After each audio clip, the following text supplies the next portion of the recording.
Yo, monkeys, it's me, DDP, the king of bada bing, the master of the diamond cutter, the three-time world champion. And you, monkey, well, you're listening to WNS. And that's not a bad thing. That's a good thing.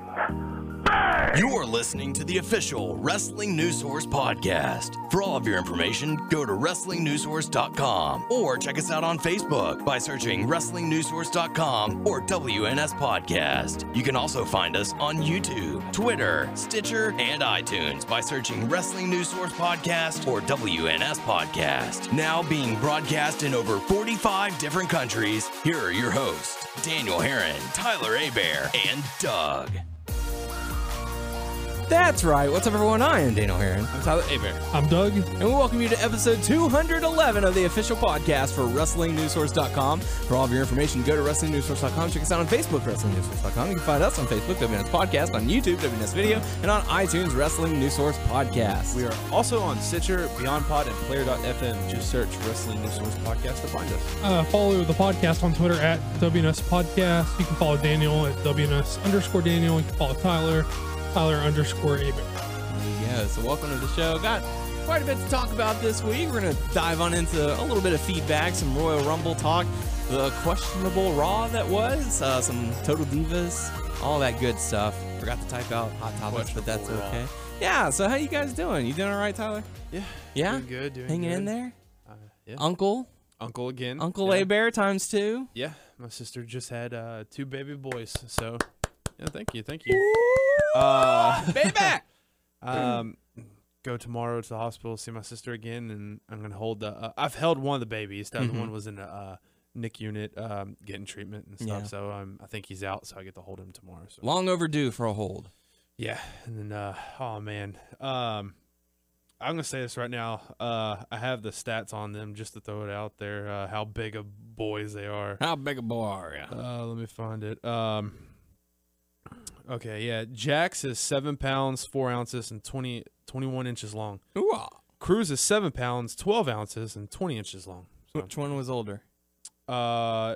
Jax. Cool. By 2 minutes. All right. So there you go. Good stuff. Yeah. Happy to be an uncle times 2 again? Mm-hmm. Uncle Abear. Mm-hmm. That's right. Doug, how you doing? I'm good. Yeah? Yeah. Hanging in there? What to do? Doing I'm good. Yeah. I'm good. How are you? So, I'm doing quite well and got to enjoy part of the Royal Rumble, I guess. A lot of people were not too thrilled this past week. And the show might be a little bit shorter than it normally is, mostly because of the storm that hit the Northeast. So Raw was, they had to do what they could with They what gave us they some had. content. Yeah, something, and they showed off the main event, the Royal Rumble, and the championship match on Raw. So that was really cool for the people who didn't get to catch it. So, but we do have a little bit of feedback. It's from Jaggy Babs. And we did have some feedback on our YouTube page, but a lot of it was predictions as far as the Royal Rumble, so we won't really dive into that. But the one bit of feedback we have is from Jaggy Babs saying the Ascension weren't even over on NXT, so I have no idea why they should call them up and they'd get over on the main roster. Who would you guys call up? I'd bring up Tyler Breeze. I can see them having Adrian Neville appear in the Rumble. Love the show, and it's great to see it growing. Thank you, Jackie Babs. Mm-hmm.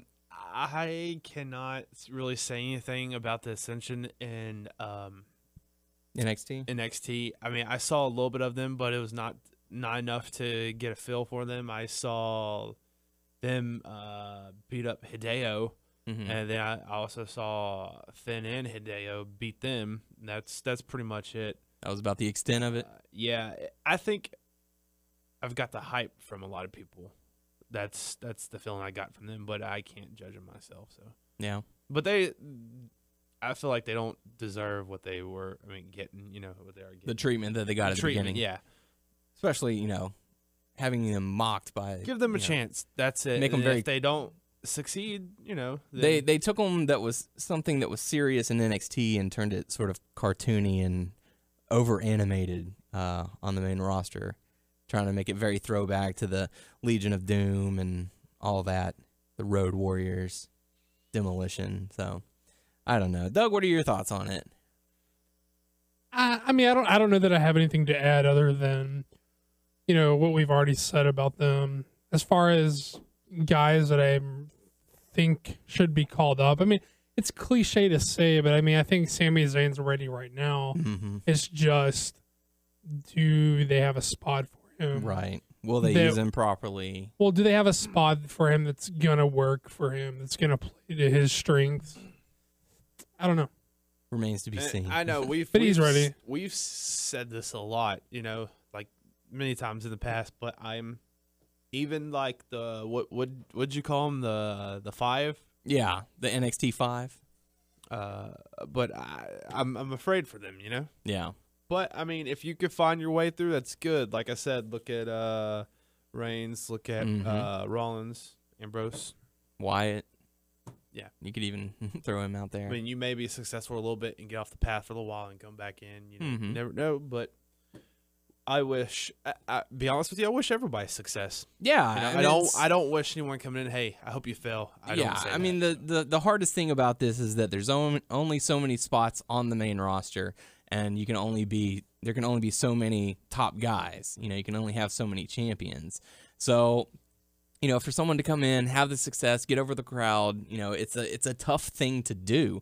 And unfortunately, not everyone can do it. There are people who get stuck in the mid card. There are some people who are hardly even on the card that rarely get seen.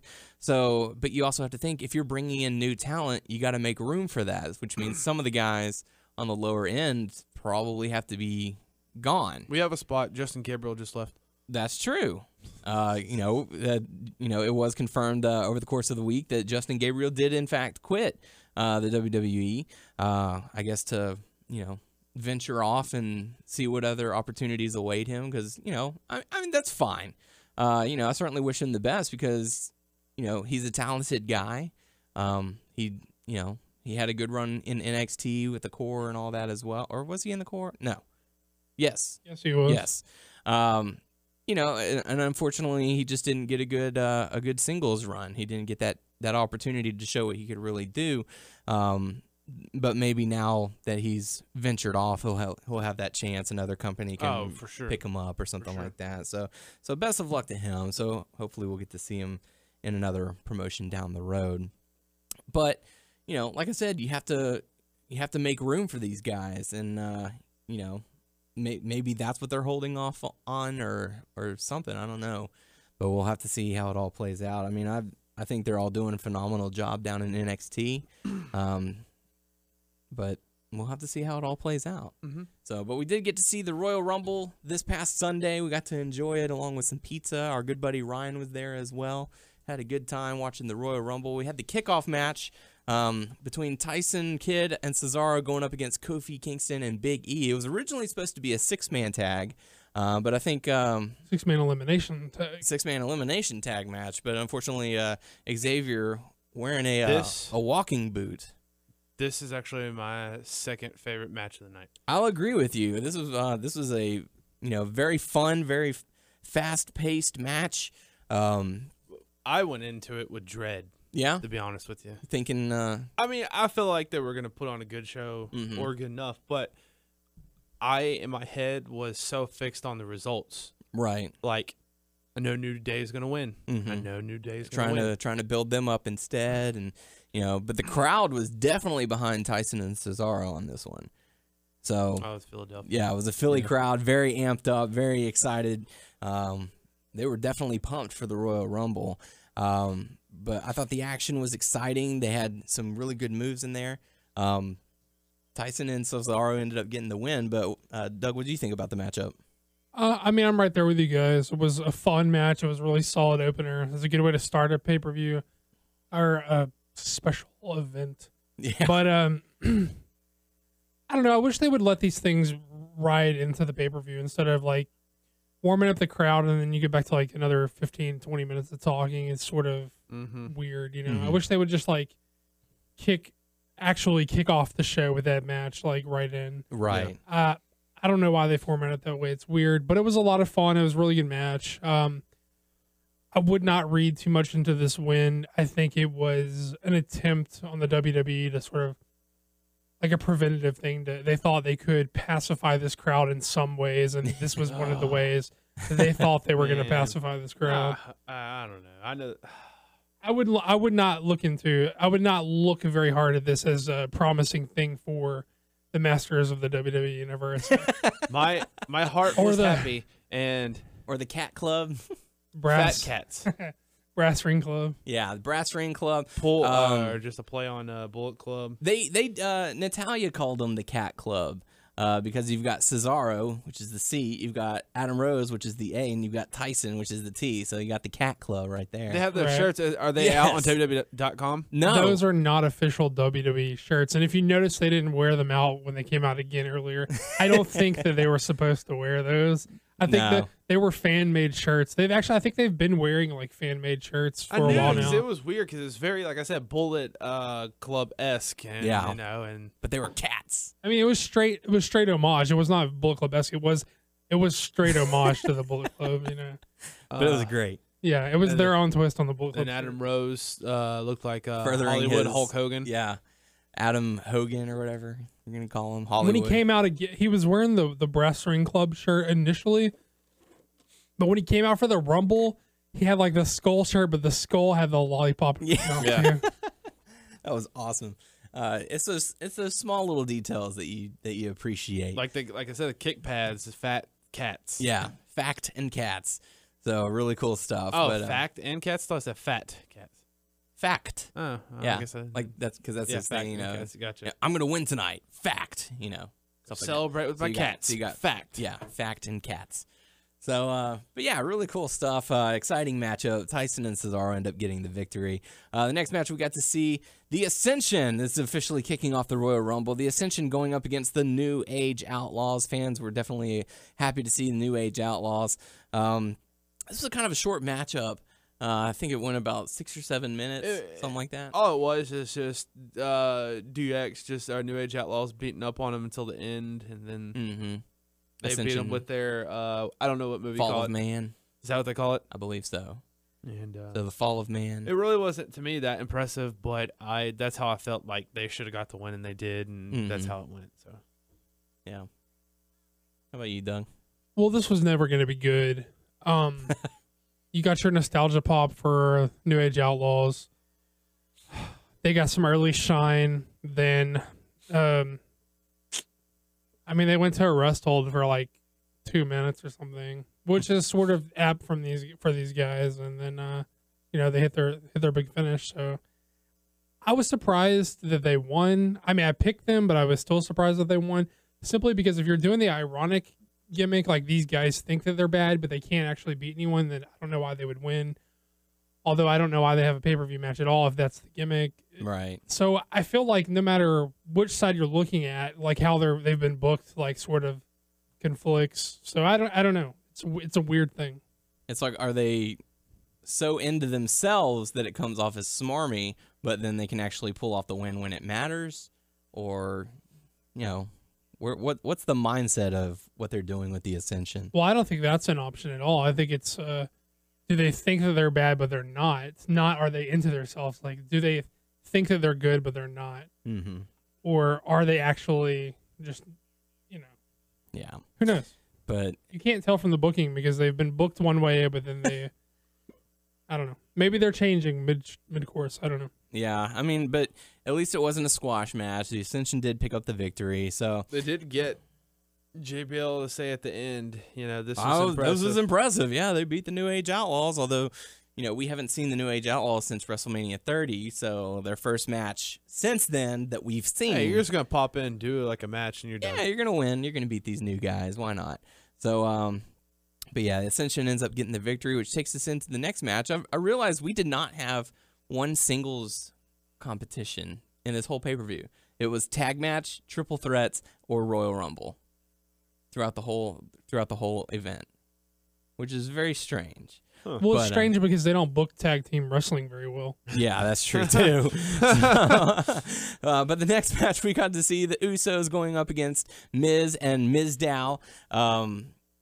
These I don't know how to feel about this pairing because you've got the Usos who are the face team. You've got Miz, who's the heel, and you've got Mizdow, who's the face. So, you can't, the match, obviously, the way that it went out is the correct way to do it. You have Miz be in the match for the majority of the time because he's the heel. You want to keep the Usos the face with the crowd. If you were to tag Mizdow in and the Usos were to attack, it would make them the heel team because Mizdow is undoubtedly the most over of the group. So you keep Miz in to do all the work, and it also keeps him as a heel of saying, no, I'm doing the work, you stay in the corner. The problem with that is the Miz is essentially wrestling handicap matches. Right. Which is a weird dynamic for to put a heel in. Yeah. Even though you're trying to play off the fact that he's a heel because he's denying the other guy entrance into the match. So it's a weird psychology to the match. It's a weird concept all around. Well, the thing is this stuff's played out. I mean, like, we've been seeing these guys. Definitely. If it's not Miz in singles matches with these guys, we've seen these guys paired for so long at this point. It's run its course. It's time to pull the trigger and to move on with this stuff. Yeah. I'm tired of seeing it. It was a perfectly fine match for what they're going for, but I'm so tired of what they're going for. I'm just ready to move on at this point. It's too much rinse and repeat of what they've been doing for the past 2 or 3 months. I mean, the crowd is still with it. Yeah, they're still into it. So they're going to still... It's because they give a little bit and then they take it away. And then they give a little bit and they take it away. Oh, no, am I going to tag in Mizdow? Yeah. The thing about this is there's a shelf life to how long you can do this. If you wait too long, then they will no longer care about Mizdow whenever you get around to eventually doing it. They need to go ahead and do it before people lose interest. Yeah. I've already lost interest a long time ago. Same category, kind of. You remember how they pulled the trigger on Zack Ryder with the title, and then he had nothing afterwards or whatever, and he just kind of fizzled. Like, okay, say they pull the trigger on Mizdow, they have their feud or whatever, and they're done. Now, then what? You know what I mean? Yes, they've had a habit of doing stuff like that. But with Ryder, it was okay. We gave the fans what they wanted, but we don't have anything planned after that. Because that could be the same thing. I mean, yeah, they said, okay, here's our goal. We hit it. Okay, well now what? Well, let's just go back to the way things were. Now they're gonna give what the people what they want. Hey, he's separate from Miz. He's gonna beat him or not be. Yeah, and I made a comparison the other day about that between Miz and Mizdow. They did the same thing with Miz and Alex Riley when Riley was Miz's protege, and they had their falling out. They had their feud, and that was it. After that, they had nothing planned for Alex Riley. He went off into the sunset. He reappeared later on as a commentator, and the pre-show kickoff panel and stuff like that. And he does house shows. Every once in a while. So, my concern is, what are their plans after separating Mizdow from Miz? I feel like they're still gonna get him to do goofy stuff. Like, what was it, 2 weeks ago? Yeah, when he was doing, X-Pac. Yeah. So, I mean, is he just going to imitate someone else? Is he just going to move on to someone else? That gets old fast, too. It does. Look what they did to Charlie Haas. Mm-hmm. So, I don't know. We'll have to just see where they go with it. The match was fine, but the Usos end up getting the victory, retaining their tag team titles, which brought us into the next match. Natalya and Paige going up against the Bella Twins. I think I know I picked Natalya and Paige to get the victory. I don't remember what you guys did. I do not know. But I picked the Bellas. Yeah, the Bella Twins end up getting the victory. A lot of miscommunication in this matchup. I know the ref was confused as to who the legal person was in the ring 1 or 2 times, but I just felt like this was kind of poorly executed. But I mean, what was it? Sorry to interrupt you, but what was it where we were like, there was a match during the night, like everything's fucked up, like the referee's not getting this call and they're not making. I think that was this matchup. Was it this one? I think so. I felt like it was a different one, but I could be wrong. Maybe. I don't know. But what were your thoughts on it, Doug? It was a weird match. They sort of did like a heat segment building to this hot tag that never came, and then it just like ended abruptly. So it was sort of weird. It was basically extended squash with the Bellas controlling the match. Yeah. And then where you wouldn't have inserted a hot tag in a match like this, it never came. And they just went to the finish. It was weird. I don't know. But yeah, I mean, the Bella Twins ended up getting the victory. You know, I thought that they would have had Natalya get the win to make her a viable contender for the title. Because the only way they know how to develop contenders is to beat the champ. Yeah.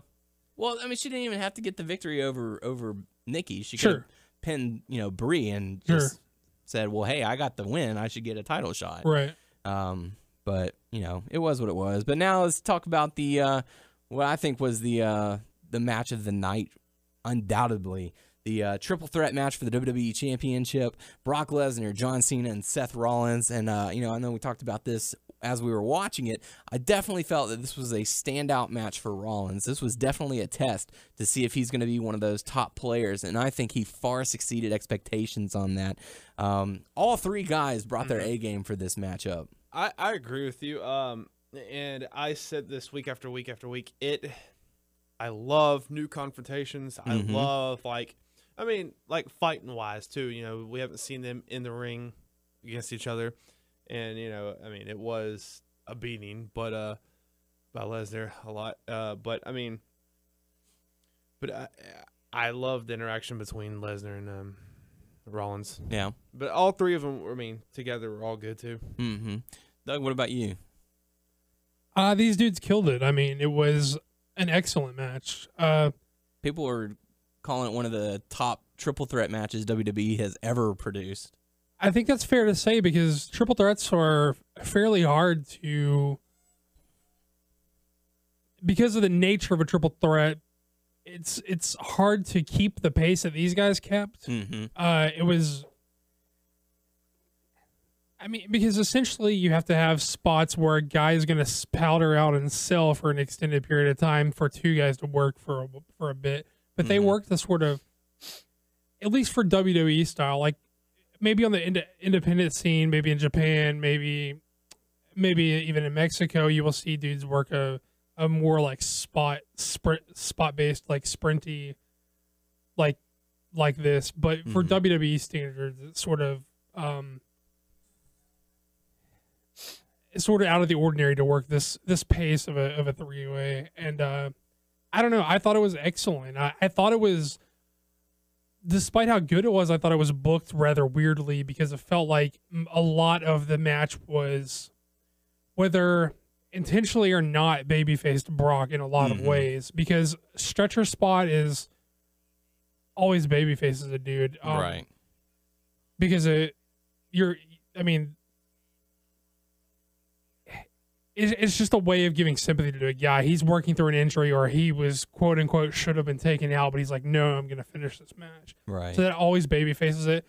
Another weird thing about how they started this off was Cena and Rollins immediately working together, almost immediately. And it's hard. You can't say that it made Brock look like an underdog because it's difficult to ever think of a situation where Brock Lesnar will be an underdog just because he's Brock Lesnar, right? Right. But they put them in a lot of situations for you that would lead you to sympathize with Brock in the match. Like he's getting double teamed. He got taken out. He says, no, I'm going to fight through. He received 2 curb stomps, 3 attitude adjustments, got thrown through the barricade, got an elbow dropped on him through a table. Broke a rib. Had the paramedics come out to check on him. They teamed up on him. Yeah. They essentially babyfaced Brock in this match where you already knew that the crowd was not going to favor Cena. Like Rollins got a lot of the crowd. The crowd was into Rollins a lot, but they were super into Lesnar. Oh, definitely. Yeah. And a lot of that has to do with Heyman's with Lesnar. Not a lot. That I feel like is an overstatement to say, but it adds to it that Heyman's with Lesnar. We all know Heyman's history with Philadelphia. It's just weird, especially when we see the result of the Rumble, which is your main event. It's especially weird to see how much they sort of babyfaced Brock in that way. But other than the weirdness of that, I mean, it was a great match. I have no complaints from these guys. Yeah, They killed it. They killed it. Viciousness. It's really early in the year to say, like, start saying match of the year.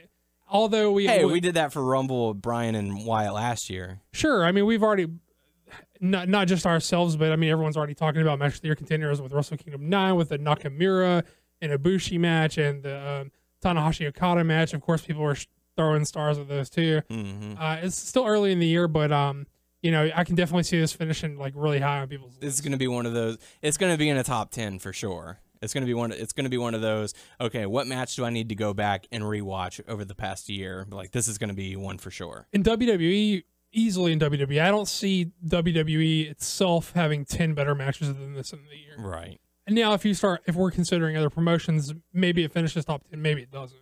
Yeah. But as far as WWE goes, they're not gonna be that many more matches that are gonna beat that. Right. So really good performance. What I liked about it is that everyone got to shine. Like, Lesnar got to dominate with his strength, Cena got to dominate with his resiliency, and Rollins got to do the high spots, which is really nice. We got to see the Phoenix Splash, which I didn't know the name of it until Doug mentioned it, and got to see it. Really cool, awesome flip off the top rope. I know the internet fans were going nuts over it.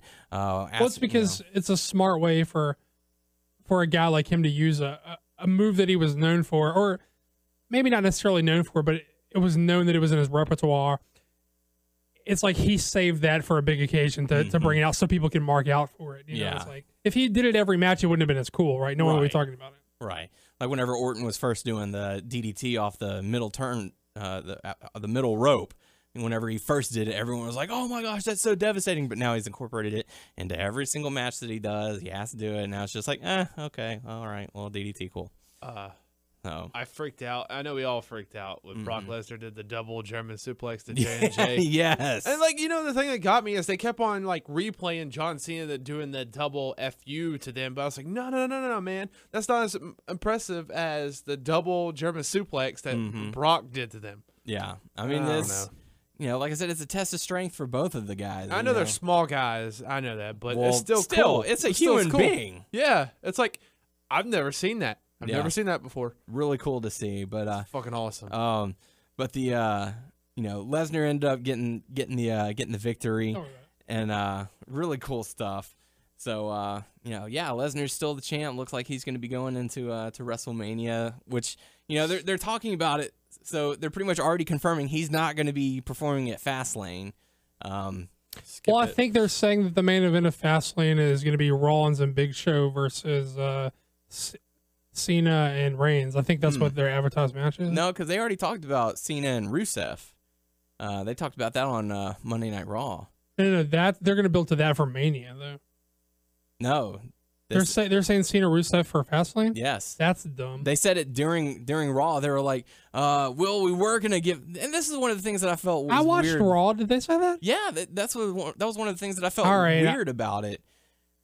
I like passively watched Raw because I just seen these matches the night before, and a lot in the everyone knew that there was going to be a lull from Raw because for reasons we're going to get into later, but a lot of independent companies were offering free streaming shows to compete in that spot. Chikara had shows, Smash Wrestling out of Toronto had free streaming shows, Lucha Underground bumped, I don't get the El Rey networks, and they're already past shows, but even they offered a show on Monday night, which is not the night there. Everybody who had something to offer, they're like, this is our chance to catch in. Well, they did Raw Alternative a couple of weeks ago, and it's just so weird that already a lull in Raw, and everyone's like, yo, come to our site, we're streaming free shit. So I had to check out. I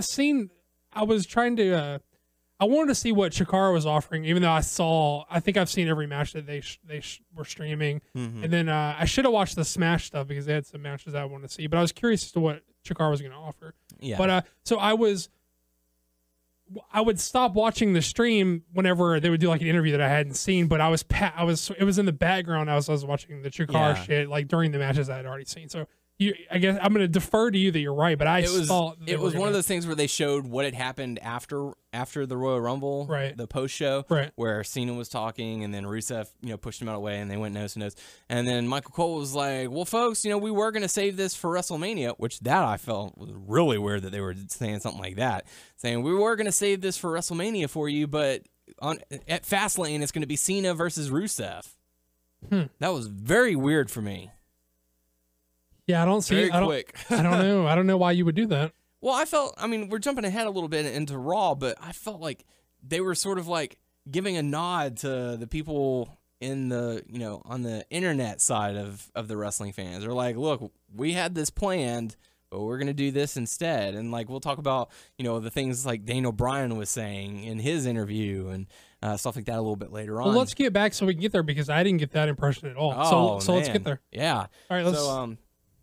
So Brock Lesnar ended up getting the win. The Royal Rumble match seemed like fun in the beginning, then took a very dark turn. Well, before you get to the dark turn, there were some surprises. Yes. Bubba Ray Dudley. Very cool to see him. Which is cool. The fans went nuts for him. Oh, yeah, and he had some interactions with a lot of new people that is new to him. Yep. Or new interactions on TV. I'm curious as to if this was just a one-time thing or if they're trying think to he's sign done with him. TNA. Well, it's very possible, but especially if you're showing up on WWE programming. But who like was it who said it was, that they're glad they don't have to say Bully Ray anymore? That was a lot of people. But yeah, I'm curious as to if we're going to be seeing him again or if this was just sort of like a one-time deal. Well, there were talks a while back. I don't know if there was. There were talks. It was reported that they wanted to bring him back to help with the tag team division, him and Devon. But I feel it was a cool surprise. It was one of the reason Bubba Ray was so cool is because he's not one of these guys that they trudge out every fucking year. You feel better now, Tyler? Yeah, yeah. But it was genuinely people were genuinely happy to see him because they haven't seen him in a WWE capacity in a long time. So that's why people were excited. And I felt like if he was going to be around to be used on air going forward, they would have still called him Bubba, but he would have been more of the Bully Ray character and not so much of the nostalgia act of Bubba. He did all the nostalgia pops and right. That sort of plays into like why you want a nostalgia surprise in the Rumble that he would do that. But if they were going to use him going forward, I felt like he'd be, even though he would still be called Bubba, he would be more of the bully character. Right. He wouldn't be the stuttering guy like he used to be. Yeah, he wouldn't be doing the Dudley gimmick. He'd be doing the Bubba. He would be doing the Bully Ray stuff as Bubba. Right. So, we'll just have to see how it all turns out. That's a guess. Right. It could turn out he could be back as Bubba on Thursday. We don't know, but I don't think so.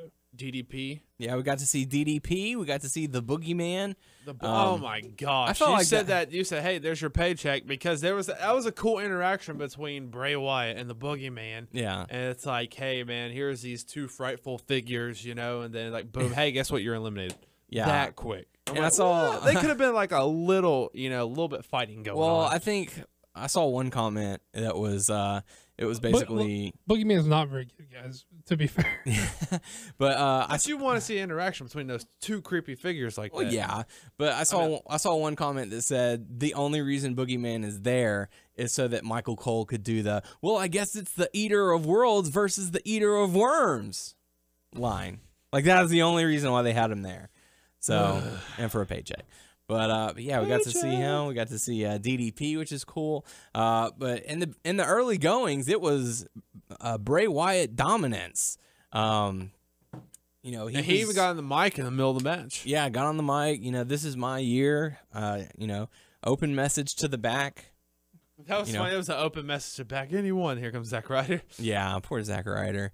But he's fallen into the one. Once he does his routine, he's gone. So it's like anytime he's in a singles match, he does the broski boot, and then he's quickly defeated. So, that was the case in this one. But we did see Daniel Bryan go out and fight Bray Wyatt. But unfortunately, he did not last long. I think he lasted like 6 or 7 minutes. Everybody was shocked. He came in at 10 and was out before 18, I believe. So very very short time in the Rumble. When the mood went sour quickly. Very quickly. The fans instantly started booing throughout the rest of the night. For a little bit, for a tiny bit, where I was like, oh shit, did Bray, because wasn't like Rusev right there, and Rusev got out of the way and he hit Bryan out, right? He knocked Rusev out of the way, but Bray Wyatt was the one that hit him. I was like, oh shit, they messed that up. Right. Just for a little bit.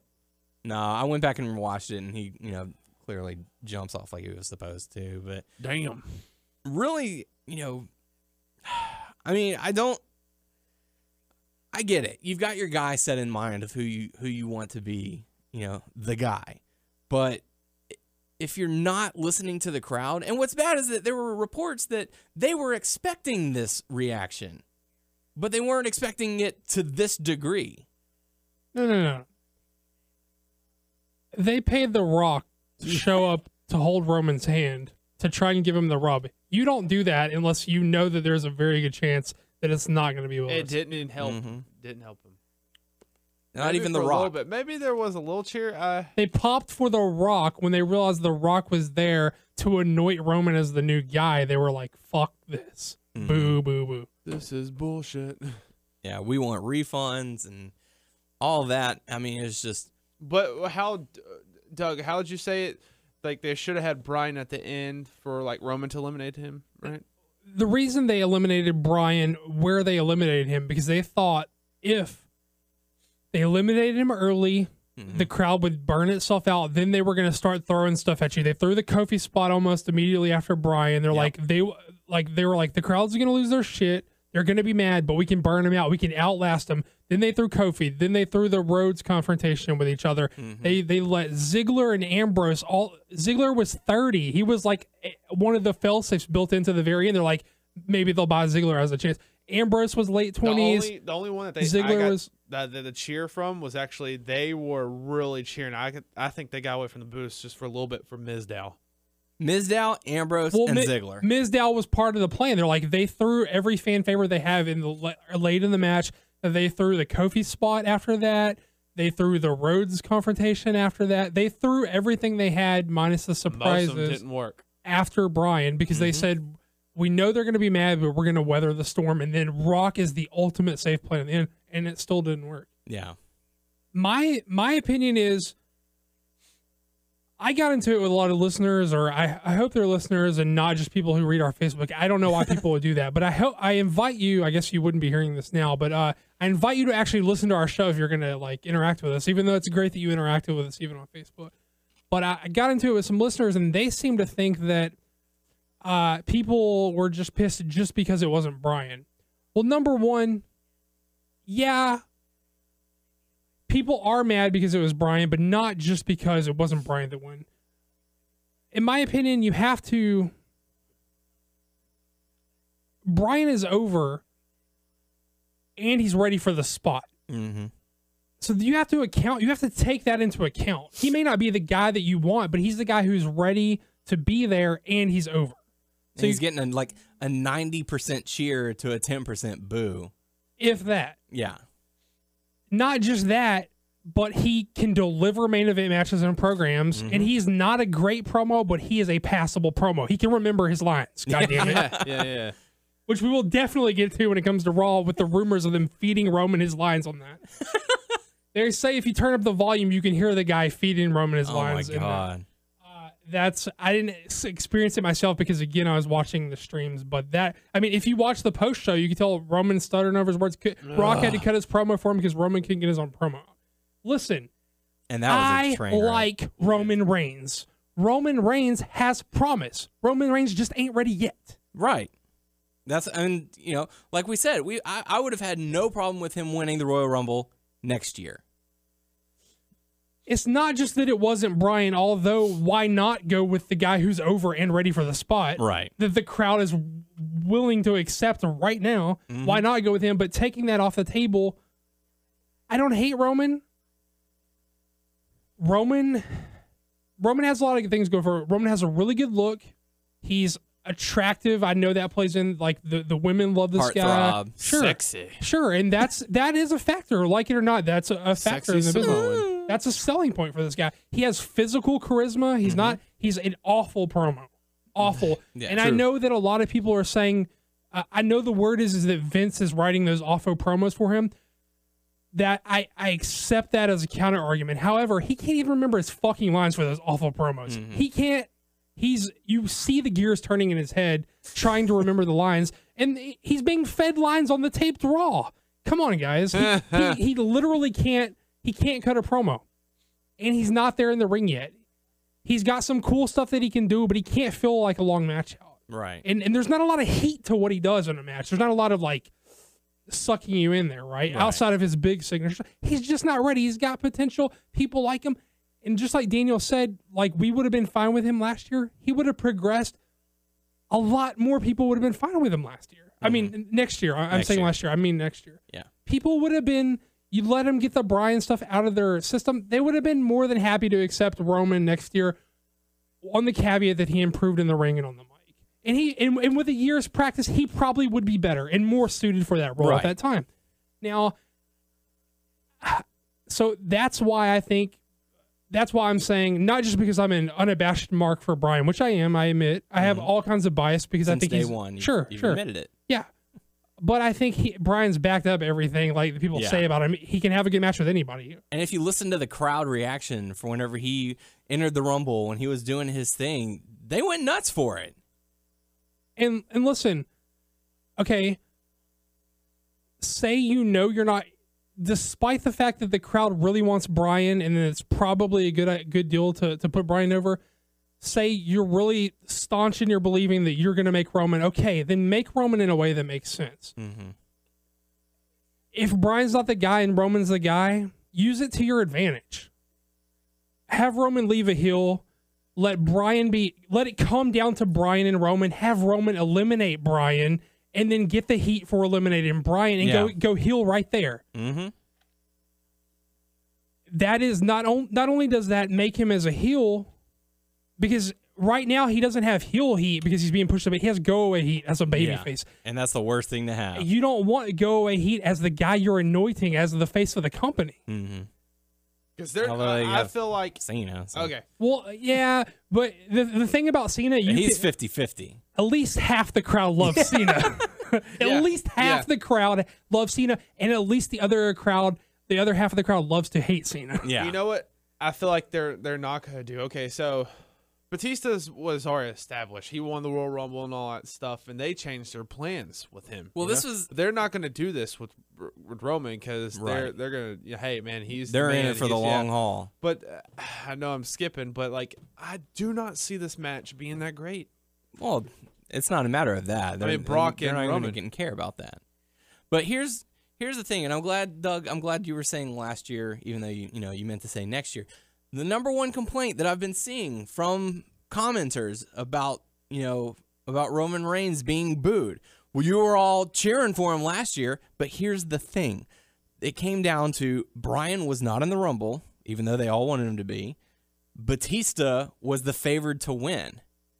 So when you've got the choice between Batista, who the crowd did not want to see win, or Roman Reigns, they went for the lesser of two. And at that time, the Shield was the hottest thing going.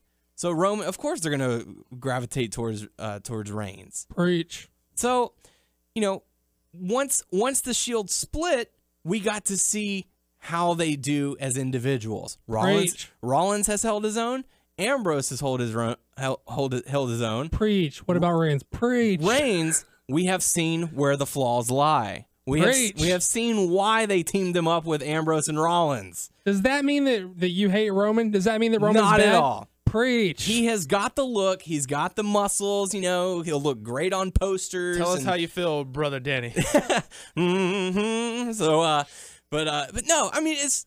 Does that mean he can't be ready in another year? Absolutely. Preach. He can and will and potentially will be ready next year. Does that make you a hater because you criticize something? Yes. In the eyes of other people, absolutely. Preach. But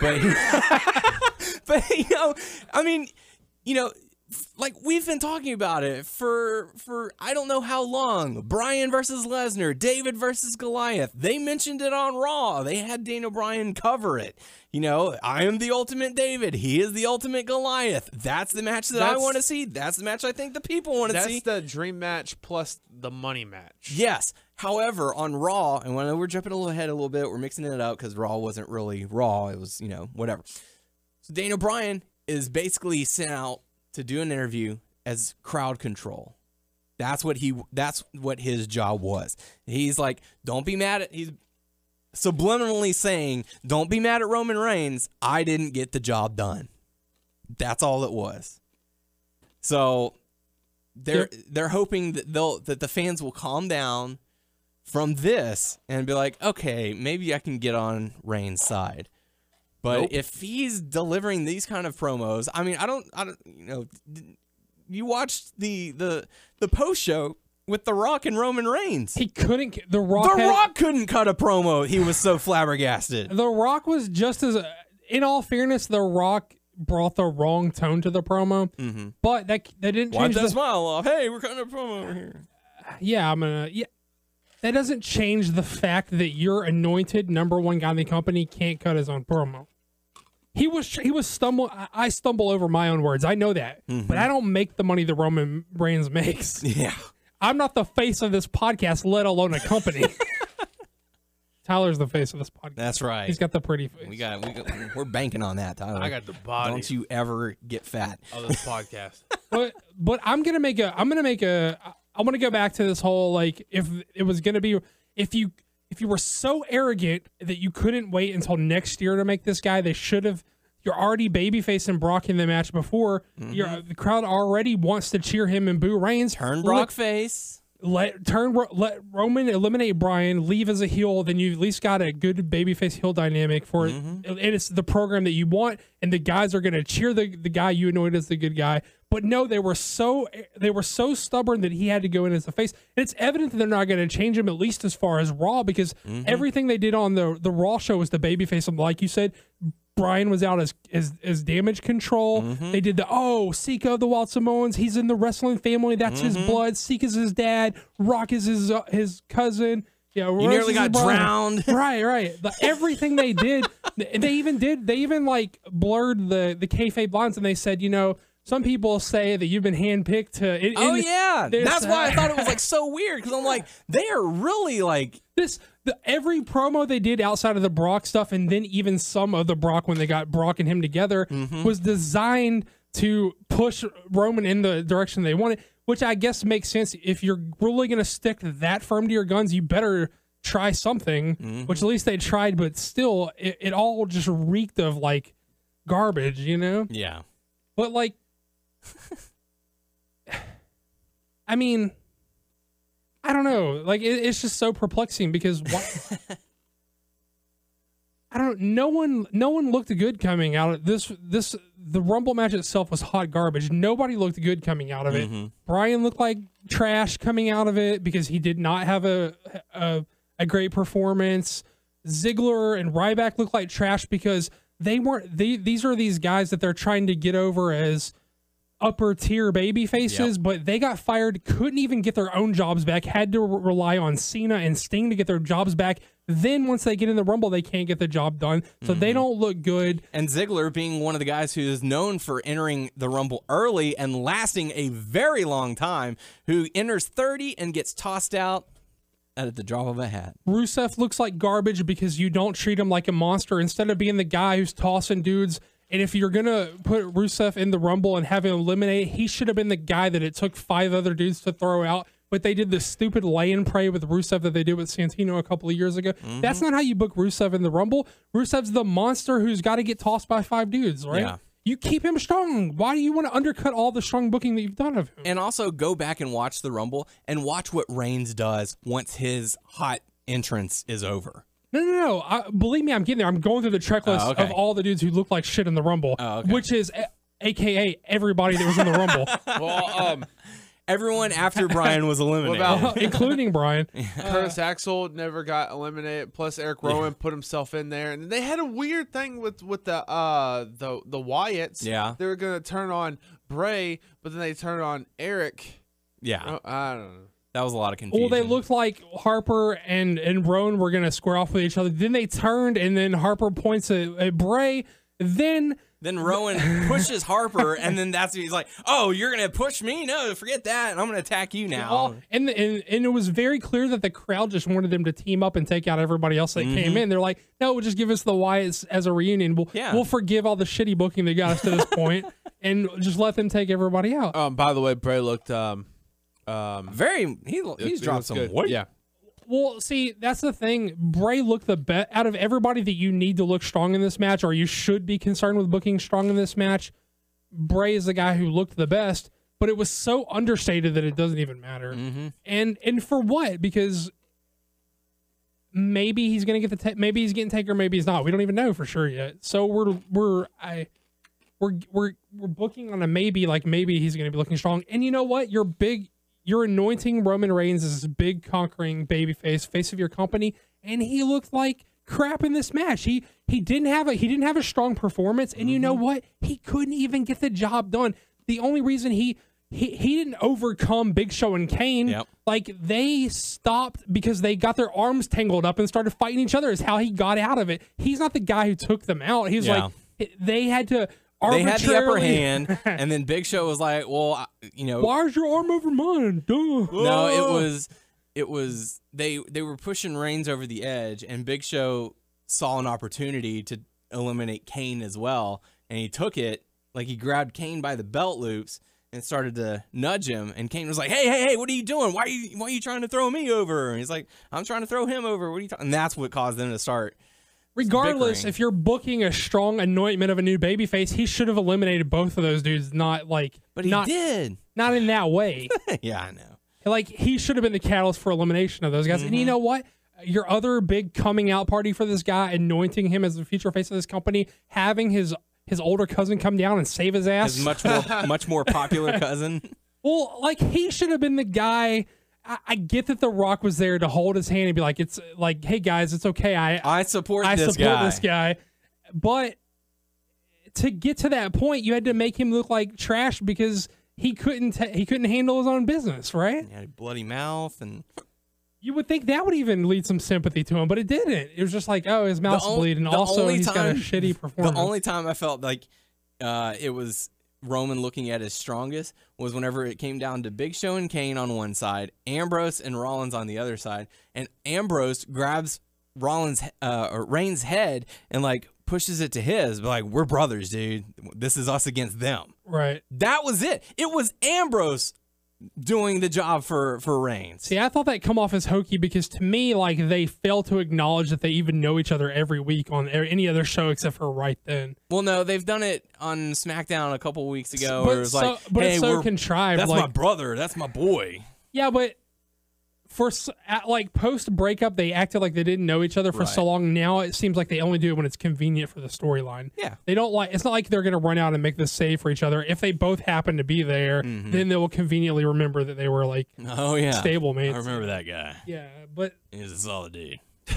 Just so nobody looked good coming out of the Rumble, and you know, Reigns just looked bad, man. He just looked bad. He just looked like the guy who wasn't ready yet. It just seemed like every time I looked for Reigns, he was in the corner, like sitting down or something.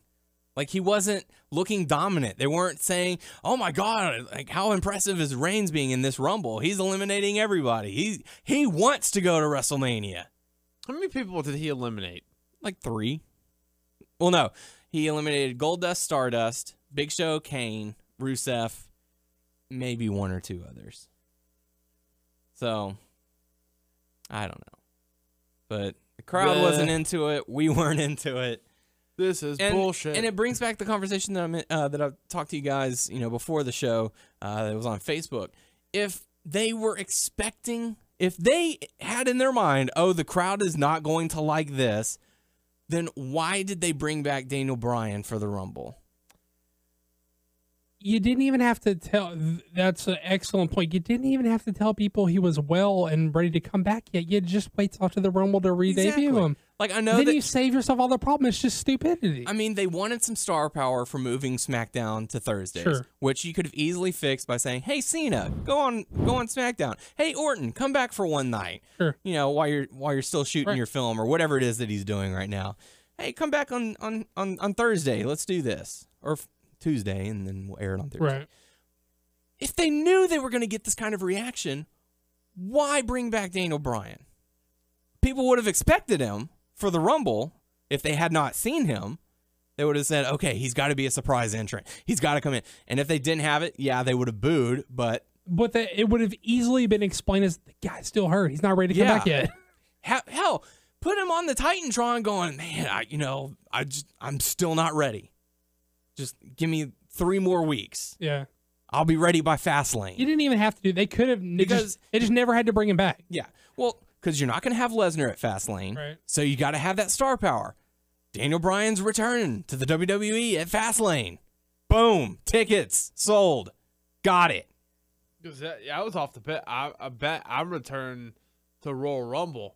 That was the first thing. And then the next week or that week or whatever, they're like, oh no, his first match is Thursday. So if they knew he was going to be like that, either the Raw before the Royal Rumble or the Royal Rumble kickoff show, and they could have replayed it during Raw, have Daniel Bryan come out or do a video saying, guys, I wish I could be there. Unfortunately, I'm just not cleared yet. My doctor says it should be soon, though. Easily solved. Fans say, okay, we'll take the lesser of the evils. We'll cheer for Ziggler. Oh, he got eliminated. We'll cheer for Ambrose. Oh, he got eliminated. We'll cheer for Mizdow. Oh, he got eliminated. Oh, Reigns. Not too bad. I feel that would have done much less damage than what they've done. You're 1,000,000% right. So, but you're not dumb enough to run that kind of a company. No, God, I can't. Oh, man. Just don't bring him back yet if you don't want to have to deal with the consequences. Yep. I want to leave. I want to leave this Rumble talk with one thought to sort of confine all this into one like large statement. Okay. Okay. Fair to say The Rock is absolutely top 5 stars in the wrestling business of all time. Arguably number 1, but without a doubt, top 5 wrestling stars ever. Arguably number 1. Okay. If the guy that you picked to main event WrestleMania gets The Rock booed, you got the wrong fucking guy. Period. Yeah. Period. Do we need to say anything else? I think that pretty much covers it. So so there you go, Royal Rumble. He was maybe next year. Shocked. I bet he was shocked to be part of that. He was. You can see it on his face. Yeah. Even Meltzer said that like Rock was not happy with that. He's like, how does that make me look to go back to Hollywood? I show up, I get booed. Like he was not happy about like how like you guys paid me to go out there and get the crowd to cheer, and they're booing. Not even I can save this. Ha ha. So give the people what they fucking want. So it's just, man. There were so many other options you could have done. You could have You could have had the money match of Daniel Bryan versus Brock Lesnar, Ultimate David versus Goliath match. You could have had tons of possibilities that you could have done, but you went with the whole one world, the whole internet would have been gone. They would have gone nuts. Hell, I would have considered buying a plane ticket and a ticket to WrestleMania to go see Lesnar versus Bryan live. I mean, it would be unrealistic. I would have loved to. It probably would have been unrealistic. I don't think I could have got the time off of work. Oh yeah, I mean, if you just took the weekend, like it would have been tough for me even to do that. But yeah, but I'd be super amped about it. Yeah, and I would be. You fly up Saturday night, watch it, and then take a red-eye flight back here. At the very least, I would be singing their praises right now instead of dumping on them. Because when you've got a 2-match card, and one of them goes bad, one of them goes completely. awry. Yes, awry. Yes, one of them goes awry. Proper use. Thank you. What sucks is that world title match was so freaking good, but this pay-per-view is going to be remembered for the Rumble, which I guess it should be because it is the Royal Rumble, but still, that's going to be so overshadowed. Yeah. Technically, this is going to be, unless they do it 3 times in a row, this is going to be like the 2 years. Like, hey, you remember the back-to-back disappointment Rumbles? Yep. That's exactly what people are calling it. And, For 2 years in a row, the WWE has let down their fans. And the thing about it is there is not. Last year they were able to get around it by saying Brian was able to say they didn't give me a shot. They didn't give me the chance to be in the Rumble. They conspired to keep me out. This you can't even say that this year because Brian he didn't even lose on off a cheat or anything. He just it was a clean he loss. just lost flat out. So you can't say so they're not changing this main event, guys. They're doubled down. This is your main event. They've already said that they're not wanting to do it because they feel like it would be too much of a repeat. Right. Repeating the Rumble 2 years in a row, not too much of a repeat. Right.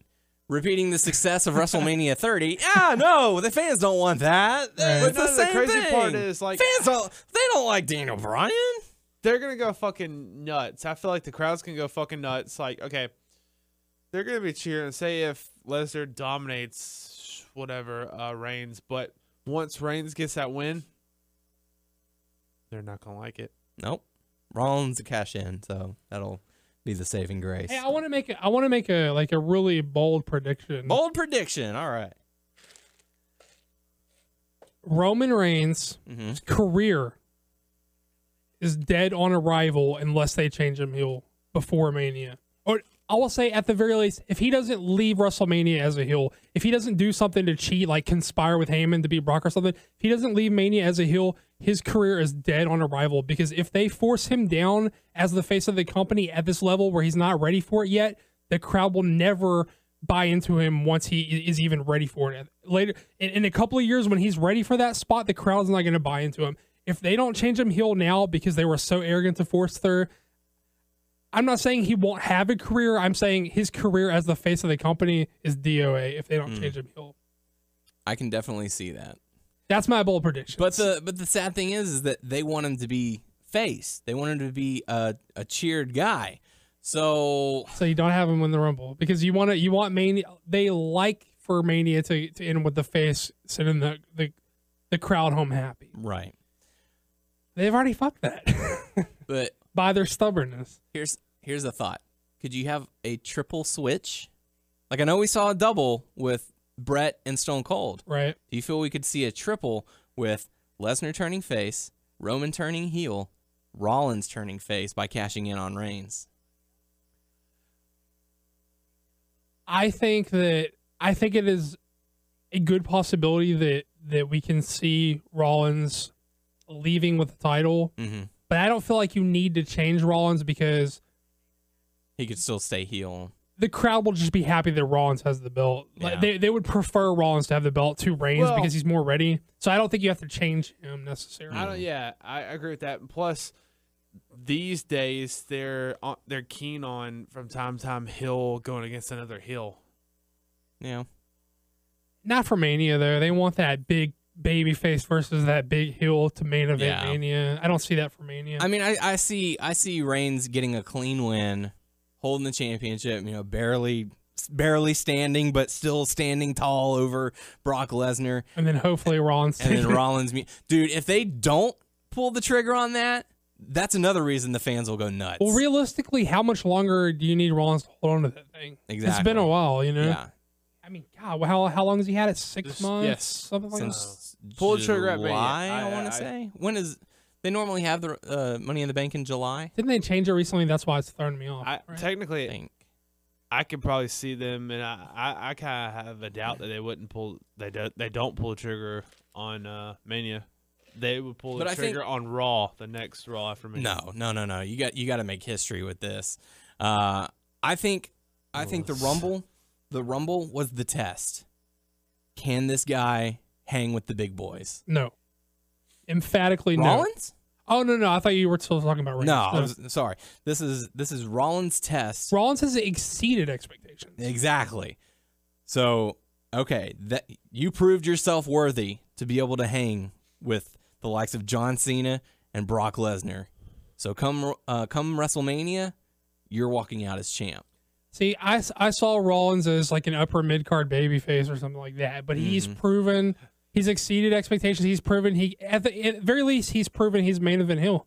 Yeah, Definitely. Come eat at the big boys' table. Because what I was envisioning while I was watching this match, I'm like, this is what they need. This is what they have been needing to do for the past several years. Because once Lesnar's out the door, once Orton's out the door, once Cena's out the door, we're going to need to have this top level of guys. And that was the test for Rollins, and he passed.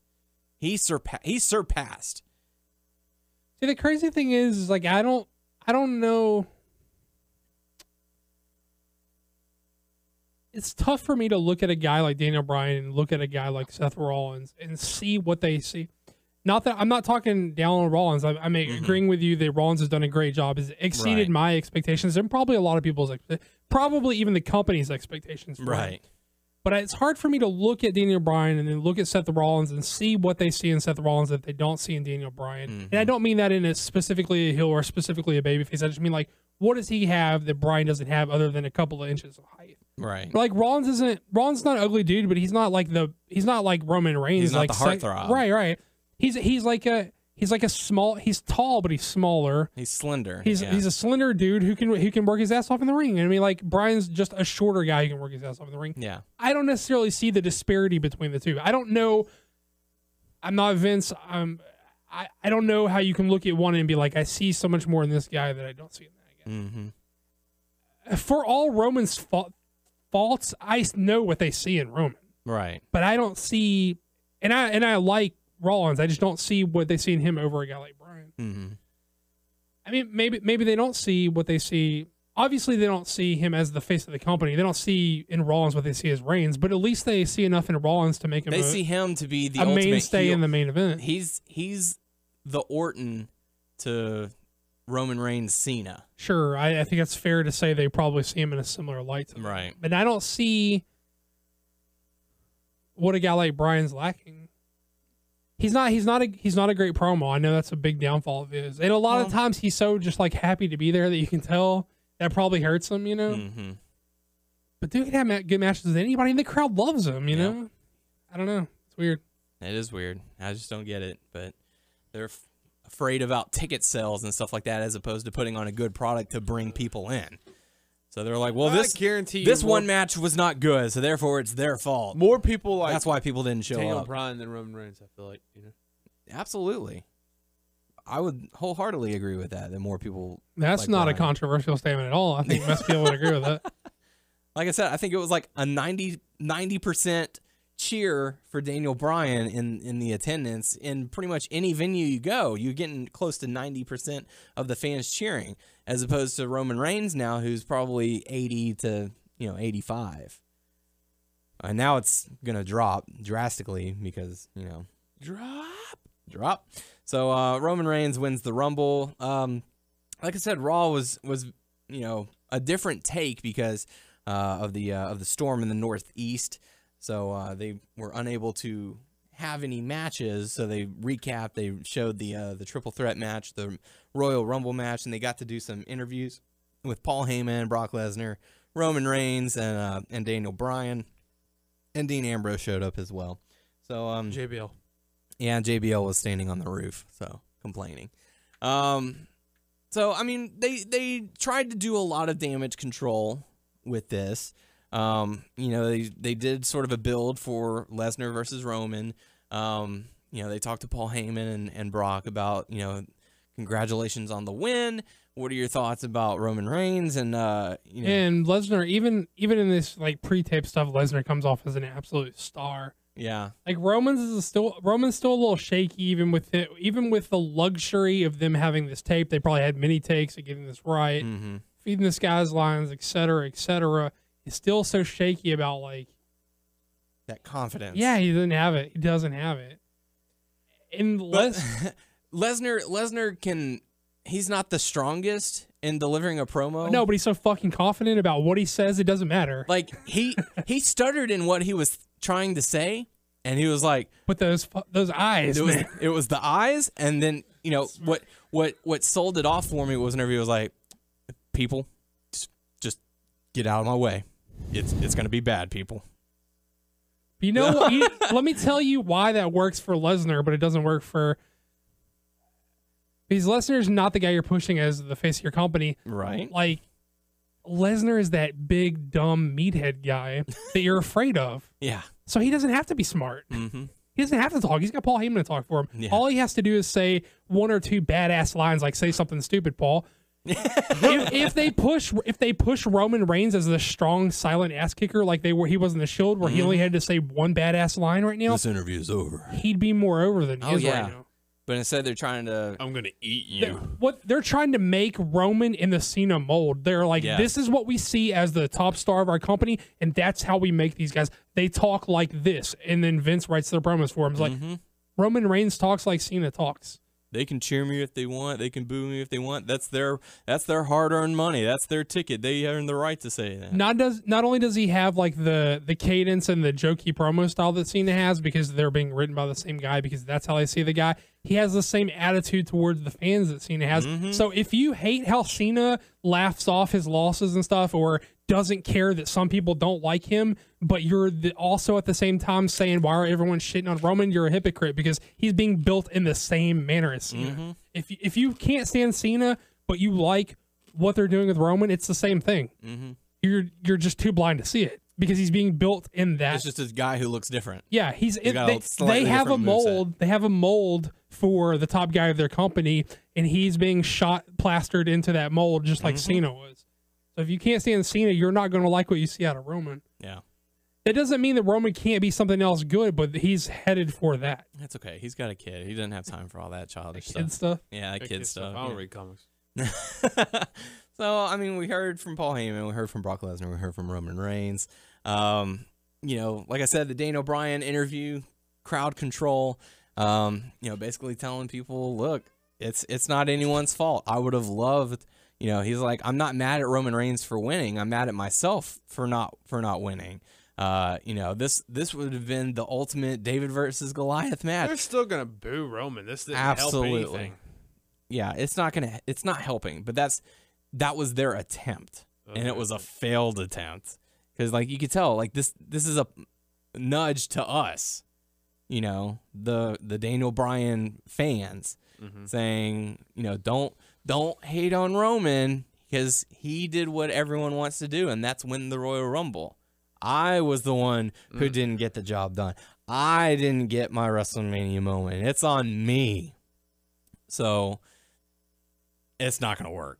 No, I'm sorry. Nothing's going to work. I already know how I feel about all this or whatever. Even the confrontation between Brock and Roman did not get me pumped. It wanted me to like, hey, y'all just get away from each other. One thing that I did like about the Brock Lesnar promo before he talked to Roman Reigns, they did talk to Seth Rollins as well, but one thing that I did like about the Brock Lesnar one is that, they were asking, hey, what are your thoughts about Roman Reigns winning the Royal Rumble? And he kind of almost said it, but he didn't. He was almost like, who's Roman Reigns? Like, I'm too important of a guy to even know who this dude is. Like, I'm too big for this guy. So he was like, sure, I'll stick around and meet this dude. But yeah, I did like the segment with Rollins, saying, oh, you're thanking me for my time, but you've got the champ coming up next. No, I'm gonna stick around for this, and I'm gonna and he can make me move out of this chair. But one line that I did like that Rollins said was, I think that I might have underestimated Brock Lesnar, because he was asked, you gave Lesnar 2 curb stomps, and he still got up from it. So Rollins was like, yeah, I think I underestimated him last night at the Royal Rumble. But you know what? I think he underestimated me as well. So that's something that's going to play into, future feud or something down the line, which makes me also think that he probably walking out of WrestleMania as champ. But I don't know. I think it's murder for his career if he does. I think it's murder for his career, not in the sense that he won't have a career, in the sense that he will never be what they want him to be if it goes down like that. Who, Rollins? No. I was talking about Reigns. I'm sorry. Right. I keep mixing up who we're talking about. Just pull the Daniel Rollins Bryan is going to be I'm fine. gonna have like a picture of Rollins. Be like, this is who we're talking about. Oh, here's a picture of Reigns. We're talking about him now. It sucks what they're going to do to Flashcards. Lesnar, but just pull the whole Daniel Bryan thing on him. Like, like Triple H, pedigree. I'm not talking about that, but just like hey, he won that title, that match, but guess what? You lost. You're about to lose it like next second, you know? And like, oh, he was a champion for a while, and guess what? He fights in the main event for a while, but he doesn't get the title back. Yeah. I mean, it's just, I don't know. We'll have to see. But it's stupid. The Lesnar and Roman standoff that they had, you know, it was, you know, Heyman did a great job of, you know, telling the story. Hey, you know, this thing is, you know, in your blood. You know, it's like air for a bird. It's like water for a fish. You know, this wrestling is in your family's blood. It's what you were born to do. So how do you feel knowing that you're going to disappoint your family by losing the main event match of WrestleMania? So I thought that was a, you know, a pretty good deal. Heyman's always solid on the mic. So, but it was just the, I don't know. Often better than solid. Yeah. I don't know. What did you think about the standoff between Lesnar and Roman? It felt pretty contrived. I mean, it was, obviously. It was built to proceed with Roman exactly as planned without even altering or stopping to take into consideration how he was perceived.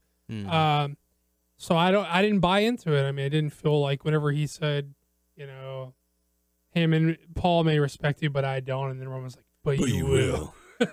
What he says, I'm going to eat you and like spit you out or something? I don't know. He said, I don't know.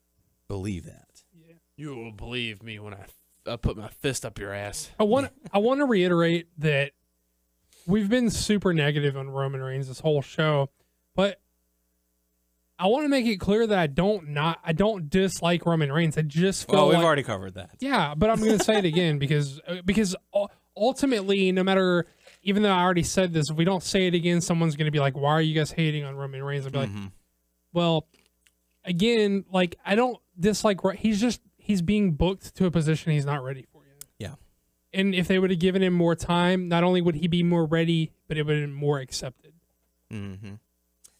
So there you go. That's closing out the Monday Night Raw. Yep. I mean, not really much to add from it. So, I mean, Dean Ambrose was walking around in the storm. Live SmackDown on Thursday. Yeah. Casket match, Daniel Bryan versus Kane, which not really looking forward to that. No. Feud that will not die, but hopefully Daniel Bryan says this needs to end. So, we'll have to see. What do you see for Bryan? Do you see Sheamus? I don't want to, but it looks like that's what they're going to do.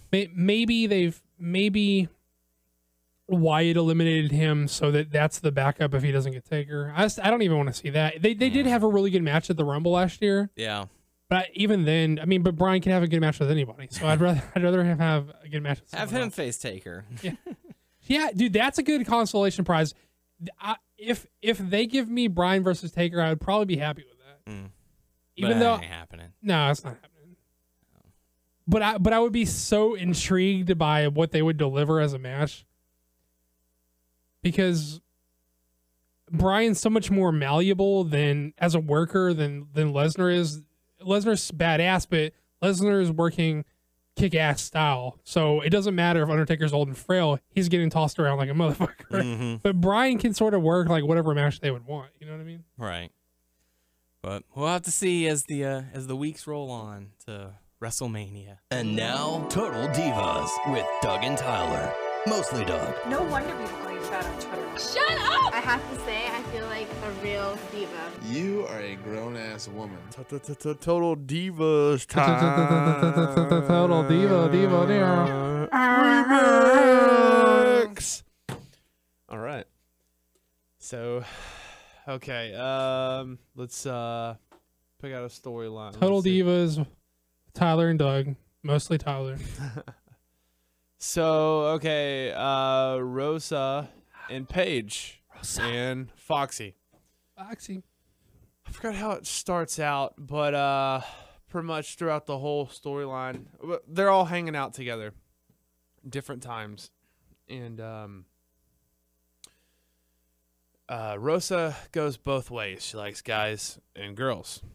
And they were talking about that. In the biz, we call that bisexual. Yes. That's true. And And Paige supports, her because, that's her friend, one of her good friends, and she likes Rosa. Well, she supports her because there's nothing wrong with being bisexual. Yeah, there's nothing wrong with that. She even said, I think she asked Paige if she ever hooked up with a girl. I think she said yes or something like that. So Paige was being very flirty and all that stuff, but that's just her personality. And we established this last week or the week before, whatever. Mm-hmm. And so Rosa was talking to Alicia later on, and she wants to explore those feelings with Paige.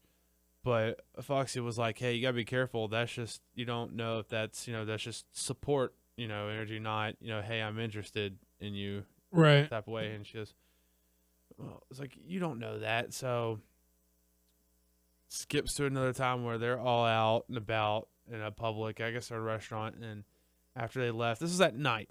After they left, I guess Foxy left, and they were, it was Paige and Rosa about to catch a cab, and they were saying bye. And then Rosa kisses Paige on the lips. And she didn't know what that was about and all that stuff. And they had a little confrontation there. And she's like, I thought, you were really flirty with me. I thought that you would want to, see where this would lead. And she's like, no. It's like, you're my friend. It's like, I was like, I don't see you like that. I see you as like one of my sisters. And she felt embarrassed, and they went their separate ways. Then later on, fast forward to Foxy and Paige hanging out. They're trying to talk to Rosa, or like call her because they don't know where Rosa is. Rosa did not answer Paige's phone. No. What? Her call. Her call. Sorry. Yeah. Her call. I can't talk. So then Foxy calls, and she answers her phone, or she answers whenever she calls her. And she's like, "What?" So Paige is pissed. So they, I guess they find out where she is. They go. She's hanging out with all these guys and stuff, and apparently, I didn't get a good look at, but they said she was drinking. She has like a drinking problem. Yeah. She was in rehab. So she's hanging out prior with to all these this guys. season. Yeah. Hanging out with all those guys, and Paige like, why are you doing all this? Like, why are you? It's like, she's like, what? This is none of your business. And like, this is not alcohol anyway. So they argued about that, and then Was it or was it not? they never established really. it. There's something in the cup, but they never established it. Right. So they went somewhere else, and they were all arguing, and Alicia was trying to separate them, and they went their own way for a while. And then I forgot. I don't know if they were at a show or backstage, I guess. Backstage for one of the shows, and like they were sat down and talked and kind of ironed everything out, and everything was okie dokie. So Okie dokie. yeah, okie dokie. Well, let's peel back the curtain a little bit for the listeners right now. When we went to the Total Divas segment, Daniel just like walked out of the room. Don't know where he's been. He's been gone the whole time we've been talking. He's probably shitting. Maybe he is shitting. He's not going to hear this part because whenever he edits in the thing, he's just going to like listen for the beginning and then edit that part in. He won't even hear this. No. So he's whenever out he of the- comes back, we'll act like we've been done for like for a long time or whatever. So whenever he comes in, just be quiet, like, yo, we finished. We've been waiting on you. Okay. All right, do your thing. Do your thing. Okay, next storyline is with the Bellas. Or should I say, well, it's pretty much Brie and Daniel Bryan. This is the time period where you remember where Daniel Bryan caught the burglar. Oh, I can't believe I missed this. I gotta watch the replay then. Yeah. It's so hard for me to catch it on pay-per-view nights because by the time I drive back from Daniel's, I gotta go to bed for work in the morning. Well, I don't know when can't the wait for the replays are. This because I have it on demand. That's why I watch it. So, but Brie goes nuts. They show like they catch. Is it anywhere close to when it actually?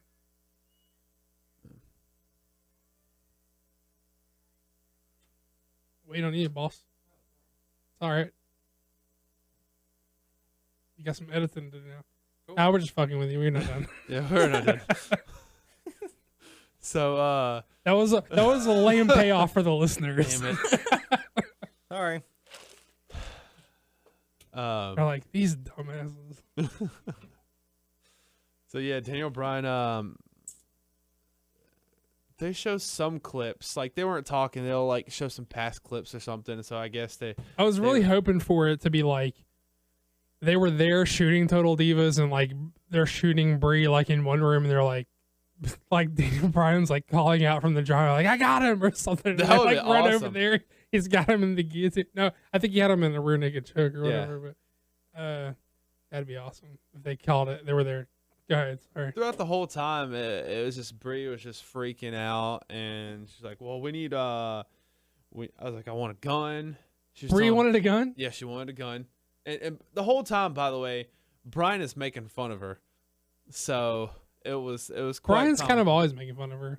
Yeah, it was not in the Cena way that Cena always makes fun of Nikki, but like in a more loving way. But he's like Cena often seems like genuinely surprised at Nikki's stupidity sometimes, but Brian sort of like lovingly jabs at Brie. It's like it's a weird dynamic, you know. It was quite comical, but he kind of brushed off the gun thing. And what did he say? He was like, "Fuck no, we ain't getting no gun." Pretty much, but then they were like, they got a kick-ass alarm system or whatever, like top of the line, and she's still not happy with it. So she was like, "Well, we need, he was making fun of her because she was like, "Yeah, we're gonna get barbed wire," and he's like, "Barbed wire? What's that?" Barbed wire. Like, yeah, he's like, "Yeah." Okay, I was correcting you. You're like, okay. No. She's like, she said barbed wire. He's like, "Barbed wire? What's that?" He's like, "Yeah, you know the stuff." And he's like, I don't know what barbed wire is, but I know what barbed wire is. So like, it was so funny. She was trying to talk serious, and he kept on bringing that up, and it was like fucking hilarious. It was like over and over, and she got agitated too because he was like, "Yeah, we're gonna go get some barbed wire," but she ended up getting some razor wire, like the prison style, like up on top of the fence, like how they roll those things. Yeah, like and then. Whenever, because he comes home and they're putting that stuff up there, and he's like walking. What's the dog's name? Oh man. Oh no! Keep talking. I'll think of it. Oh man, I totally forgot. But then it's so funny because he's like, "Do we?" It's a girl. It's Yeah. I don't know. Oh god. But he's like, "Do we really need this?" And she's like, "Yeah." And then he was like, "Well, I'm gonna go back over there to the house and go dig a bomb shelter." Or go get a bomb shelter ready, and he's like making fun of her the whole time and stuff. And what ended up happening is later on they were talking, and she was kind of like, "Say, I need your support and all this stuff." And he's like, "I support you with all this stuff, and like I'm not making fun of you, but what you're saying is ridiculous." And he's like, "How about Josie, that was it. Like, how about?" I was trying to Google it, and all I kept seeing was the asparagus stuff, like his other one that had died. And I was like, asparagus, and I couldn't find it. And then it just popped in my head. It's like, it's Josie. She wanted to move. She wanted to move from the house. He was like, "That's his family house, right? Like his wasn't because do you remember like No. That was in Washington, Aberdeen. Oh yeah, they moved, huh? Yeah. Because I remember in like season 1 where they were like doing the comparison to Cena's like crazy like bachelor pad that Nikki was moving into, and then they showed like Brian's home was like his old like childhood home. Remember when they were chopping? They had the wood chopping contest. That was the best, but he would have won. Man, Brian's a lumberjack, so he would definitely beat Cena at that. Yeah, and so she wanted to move, and he had to calm her down. It's like, "We did all this work, and you want to move? Well, safety's number one." It's like where are they living now? Are they in Arizona? I don't know. I forget. I keep interrupting you. I'm sorry. No, that's fine. But he's like, let me interrupt you one more time. Okay, you can. No, he was like, "It's like I'm not making fun of you, but you are being ridiculous with a lot of stuff." It's like, how about? Also, it's fucking barbed wire. yeah. She still said later on barbed wire. So, so he was like, "How about the reason that we knew that there's people in the backyard and all that stuff because of our neighbors. The neighbors were watching out for us. It's like, how about we get a neighborhood watch going? Would that help you out and stuff?" And she agreed to that. It's like, we don't need the barbed wire. It's like, we go take that stuff down. What, they put it up and then he took it down? That's crazy. Yeah, that's what. Well, I don't know if they took it down, but that's what they were talking about. And that was pretty much it on that end. And then So the next one is about Eva Marie. Say what? Yeah. So the follow up, they did the surgery to clean out the leakage of silicone in Or breast implants? Yeah, breast implants. And the Bellas come over. And they're playing with her boobs. Since they're like swollen and stuff, and they're like, oh, they look good. And they're Define like, playing. Okay, it's like, okay, they were covered up, but they kept on like touching it and poking it and stuff, and they were Like that? They were filling her up too. So, I wouldn't want anyone poking me like that. so I don't know. They were impressed. They were impressed, I guess. I don't need breast implants. I got these man boobs are 100% legit. Yeah. All natural, right? Which that that leads into another magazine shoot. She's gonna do like another photo shoot for a magazine. I forgot what it is. But throughout the whole episode, she was with Cameron and some other people, but she would make all these comments. Even her husband, Jonathan, she would make comments that she's always fat. She's like, I feel fat. I gotta work out. And she would work out and work out. There's one point where she didn't even eat. Okay, it was later on in the middle of the day. And then Cameron's like, when did you eat? Oh, last night. This last time I ate. And she felt Does she have like nauseous. body image issues or something? Mm-hmm. And What's it called? Like body morph. There's like a word for it, right? I don't know the name of it. But I know. Yeah. Did they say it like a real? Was it like she's like too obsessed with her body, or like she has legitimately like a psychological issue where she doesn't see her body how other people see her body? That. Okay, it's like body morph. Talk and I'll Google it, and then you can say if that's what they said or not. She had her picture on. You know how they have the big trucks and they have the pictures on it and stuff. Yeah. She saw her picture and she's like, I don't like that picture. I don't look good in that picture and all that stuff. And what ended up happening is Cameron and Jonathan take her to Body dysmorphic disorder.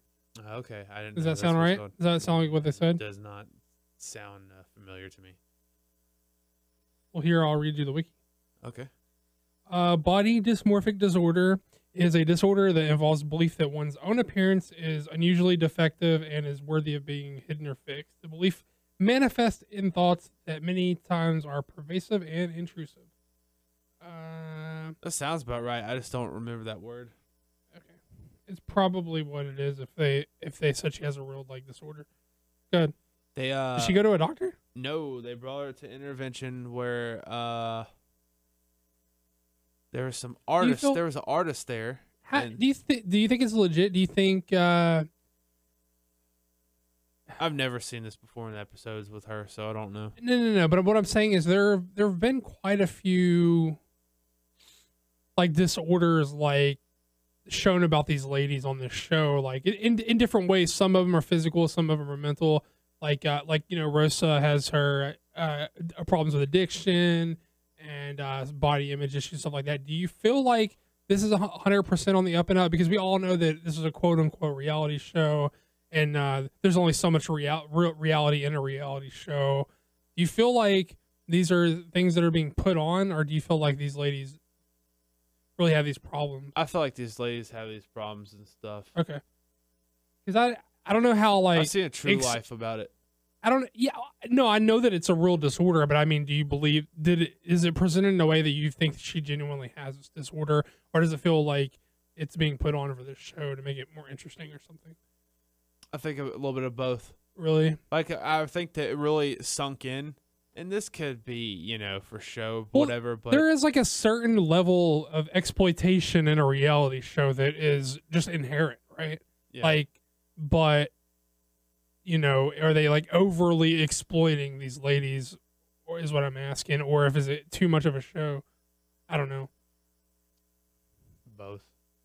But I feel like for this show, it was too much of a show. All right. But, Well, I defer because I missed this one. I defer to you. So they brought her to this place where there was this guy. I don't know if he was a doctor or not. I think so. I don't know. But there was also an artist there, and they got her to stand in a certain place. And then the artist didn't get to see her off the bat, Mhm. and he was drawing her, and she would describe what she looked like to him. And Right. He would draw it, and then Sort of like police sketch style. Like he couldn't see, but she was like he's drawing from what she says. Gotcha. the whole body, her whole body, and then a guy that was there saw her and described her to that guy, and that was 2 different pictures. And then when she saw it, that made her realize, what she had. She cried, Right. because in the Did they show the drawings?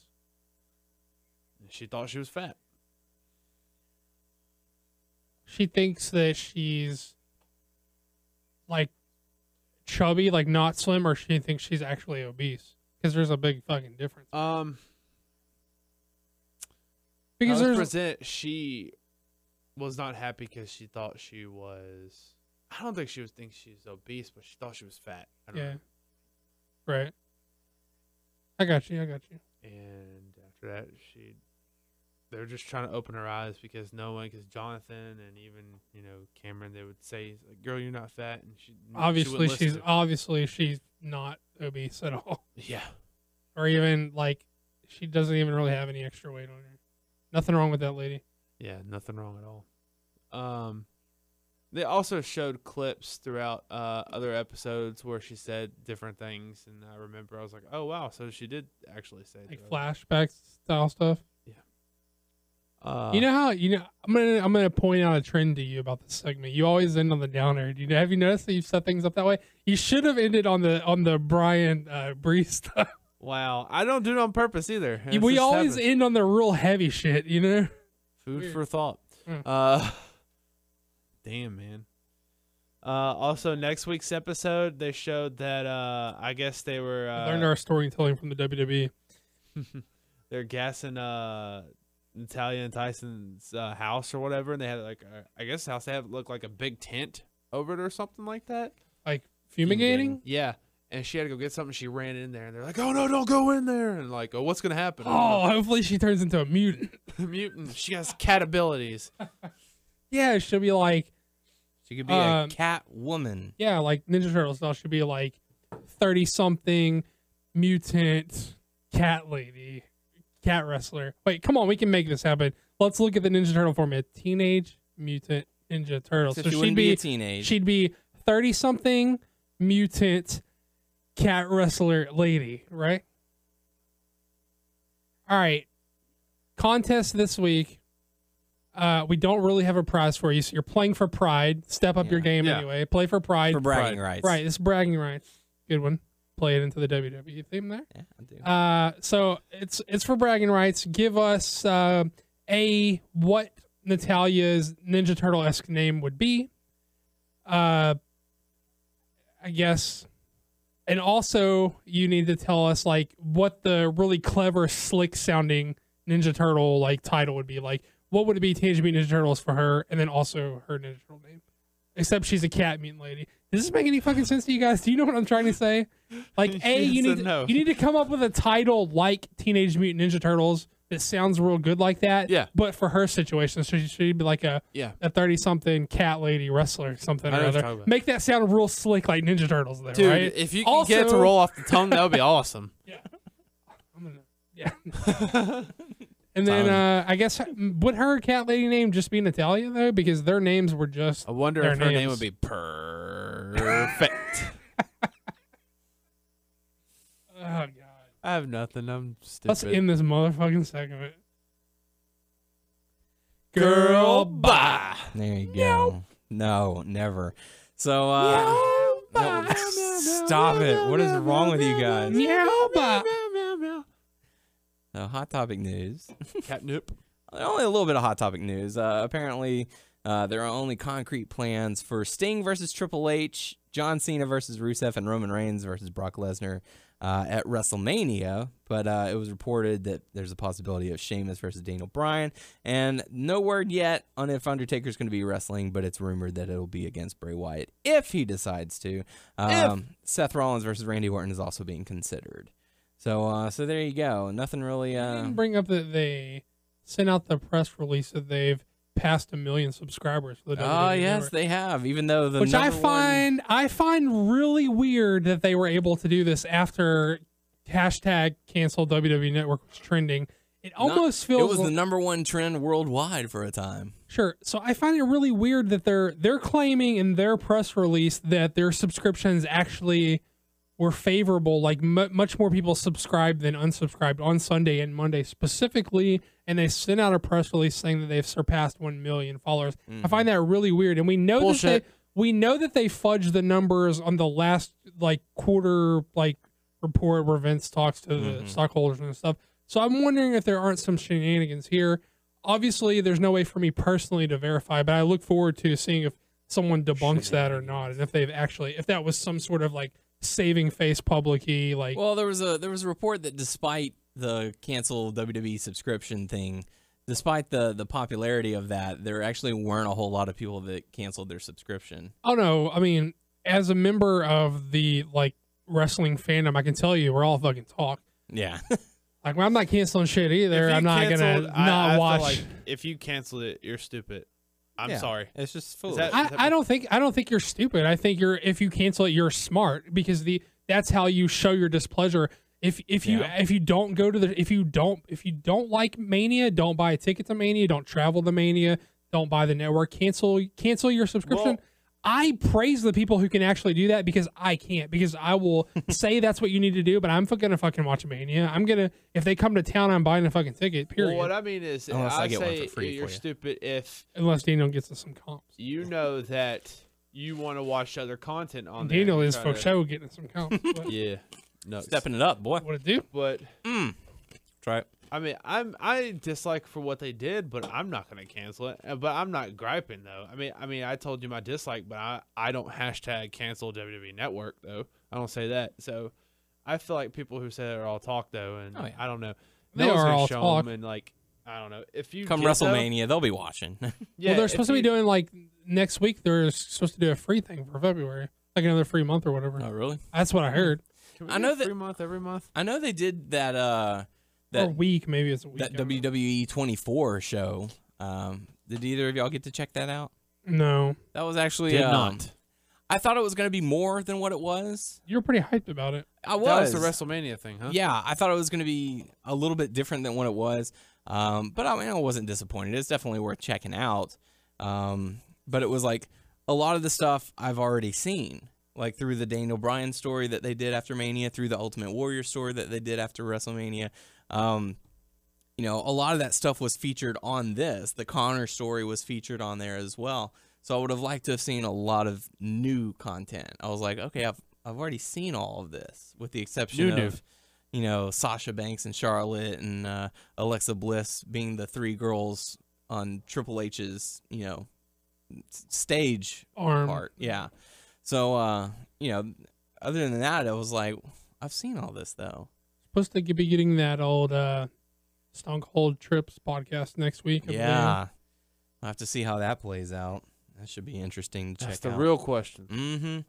So yeah, so be on the lookout for that. No Q&A this week, but if you do have some questions, make sure to post them on our YouTube page, also our Facebook page. Our YouTube page is WNS Video, our Facebook page, WNS Podcast. You can check us out on WrestlingNewsSource.com and WrestlingNewsSource.com on Facebook. Make sure to subscribe to us on iTunes by searching Wrestling News Source Podcast. Crazy hair. Crazy hair, it's crazy. We're on Stitcher, Beyond Pod, and Player.fm. I was about to say Beyond Plod. Just Beyond search Plod. Applaud. Yeah, just search Wrestling News Source Podcast to find us. If Natalia mutated into a 30-something cat lady Mutant cat wrestler, lady. mutant cat lady wrestler, what do you think her weapon would be? Like, what would Claws. you give? That was a dumb question, wasn't it? Yeah. Cat All of right. Nine Tails whip. Is that like an S&M thing? Yeah, sure. Yeah, I asked a dumb question. I asked like we were gonna sit here and like think about like this thing, and you guys were like, "Oh yeah, cat of nine tails whip claws." I'm like, "Oh okay." You know, Never it should be mind. the Ta-da. Well, let me just plug the Twitters then. the meow meow meow song. No. Should be the outro. No. No. Um, You're gonna get us follow the copyrighted. podcast on Twitter at WNS Podcast. You can follow Daniel at WNS_Daniel, and Tyler's at Tyler_Abear. Cat. Still sitting around, what was it, 38 followers? Damn it. Something like that. Come on, man. You got to get on the ball. Well, he doesn't ever use it. Well, you got to plug more. You got to hype it. I'm going to get back on Twitter just so I can tweet at you all the time and be like, yo, why aren't you tweeting or following me? What am I gonna tweet? I need to tweet stuff, I guess. Well, you better respond to me when I get back on. my password. Yep. You got 38 followers. I'm slightly ahead of you, 241. Oh, okay. I think he's Slightly. trying to make it a popularity contest against you, Haber. Well, I mean, if He's challenging you to a duel. mean, if it is a popularity contest, I am clearly in the lead. Ooh. So if you guys, you I'm just listeners saying. out there, got to show some support. I'm just saying, shut me up, get him to 1 million. That's all you got to do. Woo! Prove me wrong. Okay. I'll restart one so you can get a follower out of me. We'll Next get you to week. 39. So there you go. For the podcast crew, I am Dan O'Haron. I'm Tyler Aper. I am Doug. And we will catch you all next week. Meow.